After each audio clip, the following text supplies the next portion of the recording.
የማዳም ቅመሞችዬ ማለት ነው፣ እህቶች ወንድሞች ማለት ነው። በስደት ላይ ያላችሁ ሁላችሁም ልትሰሙትና ልታዳምጡት ወይም ደግሞ ልትተከብሩት የምትችሉት ነገር ማለት ነው ልንገራችሁ። ሁላችንም ስደት ላይ መተናል። ስደት ላይ የመጣ ነው ለምንድን ነው እናውቃለን ማለት ነው። እና ካወቅን ደግሞ በጣም የምነግራቸው ሁለት ነገሮች አሉ ማለት ነው። እነሱን ነገሮች ደግሞ እስከ መጨረሻ ድረስ ተከታትላችሁ አዳምጣችሁ እናንተም ደግሞ እንድትተገብሩ ትፈልጋለሁ ማለት ነው። አሰላሙ አሌይኩም ወራህመቱላሂ ወበረካቱ። ውድና የተከበራችሁ የቻናሌ ቤተሰቦች እንዴት ናችሁ? ደህና ናችሁ? ሁላችሁንም ሰላም ሰላም ብያለሁ ማለት ነው። ዛሬ በአዲስ ቪዲዮ መጥቻለሁ። ላይክ እና ሼር እያደረጋችሁ አበረታቱኝ። ለቤት አዲስ የሆናችሁ ደግሞ ሰብስክራይብ እያደረጋችሁ ወደ ቤት ተቀላቀሉ ማለት ነው። እንግዲህ ዛሬ ይዤላችሁ የመጣሁ ማለት ነው፣ ሁላችንም ስደት ላይ ነው ያለ ነው፣ ሴቶቹም ወንዶቹም ማለት ነው። ነገር ግን በጣም ትኩረት የማደርገው ለሴቶች እህቶች ማለት ነው። እንግዲህ አረብ ሀገር ላይ ስንመጣ ሁላችንም እናውቃለን። አዲስ ቤት ነው፣ የማናውቀው ሀገር ነው፣ የማናውቃቸው ሰዎች ነው፣ የማናውቀው ቋንቋ ነው ማለት ነው። እነዚህም ሁሉ ተጋፍጠን ነው ፈለግነው ደረጃ የምንደርሰው ማለት ነው።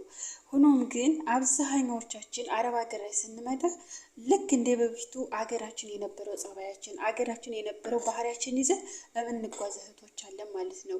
እሱ ነገር የሚጠቅመንም ሊሆን ይችላል፣ የሚጎዳንም ሊሆን ይችላል ማለት ነው። ለምሳሌ አብዛኛዎቻችን የገጠር ልጆች ናቸው። ገጠር ያለ ነው እና ትንሽ ከተማ ወጣ ያላችሁት ለምሳሌ አሁን አኗኗራችንም ሁኔታችንም ካለባበሳችን ካነጋገራችን በጣም የተለያየ ነው ማለት ነው። ነገር ግን በስመ ከተማ አሉ ብዙ እህቶቻችን ልክ እንደኛ እንደ ገጠሮቹ ማለት ነው። ገጠር ላይም ሆነው ደግሞ ልክ ገጠር እንዳልተወለዱ ገጠር እንዳላደጉ በጣም ትንሽ ነገር በቃ በትንሽ ነገር የሚገባቸው ነገሮችን ቅልጥፍጥፍ ብለው እንትን የሚሉ አሉ ማለት ነው። እና ወሬ ሳላበዛባቸው ወደ መጣሁበት ስገባ ማለት ነው፣ አረብ ሀገር ላይ የመጣ ነው ለስራ ነው። ስራችንም በደንብ መስራት አለብን። ይሄ ግዴታችንም እና ኃላፊነታችንም ነው። ብር ለማግኘት ስራ ነው። ስለዚህ ደግሞ ይሄ ግዴታችን ነው ማለት ነው። ነገር ግን ማዳም ቤት ስንሰራ ማለት ነው በጣም ብዙ እህቶች ማለት ነው ለህመምና ለበሽታ እየተጋለጥን ያለ ነው። አረብ ሀገር ላይ ስንሰራ በጣም ስራ ይበዛል። ፎቅ ታሀት አለ። በዚህ ላይ ደግሞ ልብስ መተኮስ፣ ማጠብ አለ፣ ጽዳት አለ፣ ልጆች መያዝ አለ፣ ልጆች መንከባከብ፣ ኩሽና ገብተው ደግሞ ምግብ መስራት አለ፣ እቃ ማጠብ አለ። በጣም ብዙ ኃላፊነት አለ ማለት ነው። ይህ ሁሉ ነገር አንዱን ሳንጨርስ አንዱን እየያዝን እየለቀቅ እንውላለን። ነገር ግን ለራሳችን እስኪ ሆነን እናውቃለን? ለራሳችን ማለት ነው። ብዙ እህቶቻችን ይህን ሁሉ ስራ እየሰራን ይህን ሁሉ እያደረግን ማለት ነው ምግብ እንኳን መብሊያ ሰዓት የለንም። እና ይሄንን ግን እህቶች ቆም ብላችሁ አስባችሁታል? ብዙ እህቶቻችን ለምንድን ነው የሚታመሙት?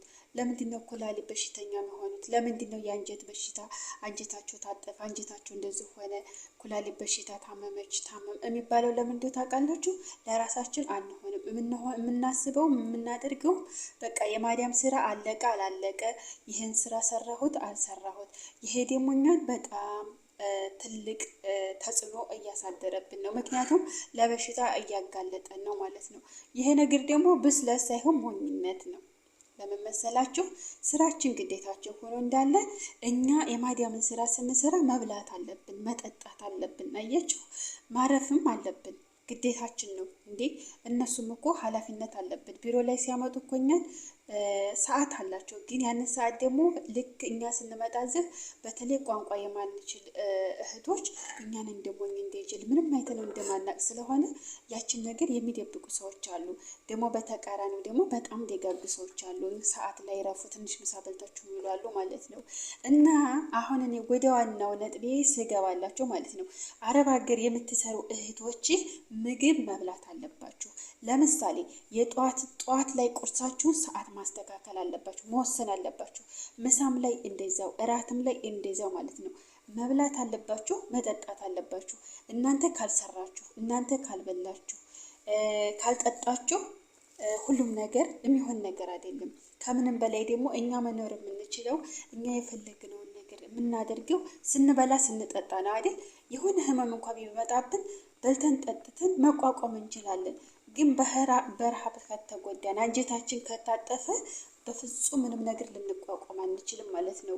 እንዲሁም በሽታ ላይ በሽታ ነው የምንጨምረው እና እህቶቼ በጣም ትልቅ በሽታ ያለብን ከራሳችን ጋር ነው። ከማዲያምም ጋር አይደለም፣ ከማንም ጋር አይደለም፣ ከራሳችን ጋር ነው። ምክንያቱም ለስራዎች ቦታ እንሰጣለን፣ ጊዜ እንሰጣለን፣ እናበጅላቸዋል። ከዚህ እስከዚህ ሰዓት ልብስ ተኩሳለሁ ወይም ከዚህ እስከዚህ ሰዓት አጸዳለሁ ብለን ሰዓት እንትን እንላለን። ለእኛ ስለራሳችን የምንበላበት ጊዜ አትን ነው ወይስ ሰዓቱ ለምግብ ሰዓት እንትን ለማለት ያንስንን? እህቶች አትሳሳቱ ማለት ነው።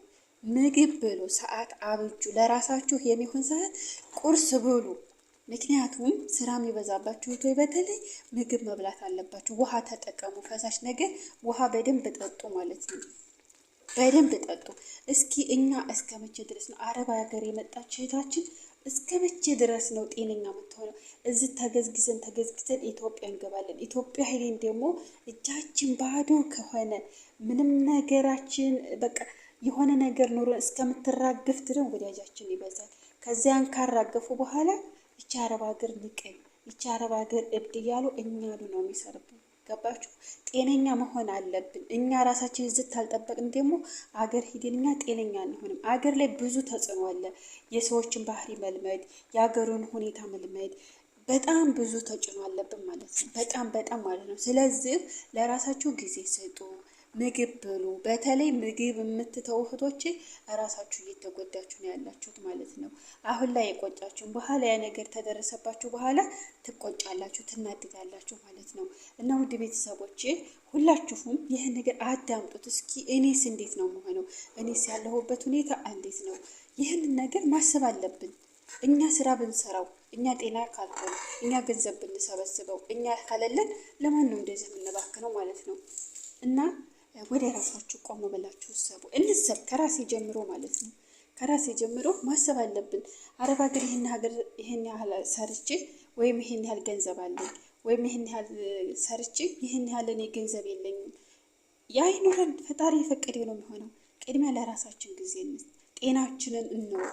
እስኪ አሁን ስንት እህቶቻችን ናቸው በስደት የቀረው? ስንት ወንድሞቻችን ናቸው አብረውኛ ጋር እያወራን እየተጫወት ባላሰቡን ነገር በቃ ይወርቃሉ። በዛ ይሄ በሽታ ነው ይባላል። በሽታ ለበሽታ ይሄ በሽታ አለብህ። ከዛ አንዴ ደግሞ አረብ ሀገር ያለ ሰው ታሞ ተተኛ መነሻ የለውም። ወላሂ ነው የምላችሁ። እስኪ በጣም ታዘቡ ማለት ነው። አንድ ሰው ታሞ መዳን የለም፣ በዛው ነው ወደ አኬራ መሄደው። እንደዛ ከመሆናችን በፊት ከመተኛታችን በፊት ራሳችንን እንጠብቅ እላችኋለሁኝ። እና ውድ ቤተሰቦች ይህን ነገር ትኩረት አድርጉ። ሁላችንም ትኩረት እናድርግ። ራሳችንን መፈተሽ አለብን። እኛ እስኪ እንዴት ነው የምናደርገው? ለራሳችን እንዴት ነው የምንከባከበው? ራሳችንን ብለን ወደ ራሳችን እንመለስላችኋለሁ። እና ውድ ቤተሰቦች የዛሬ ይሄን ይመስላል።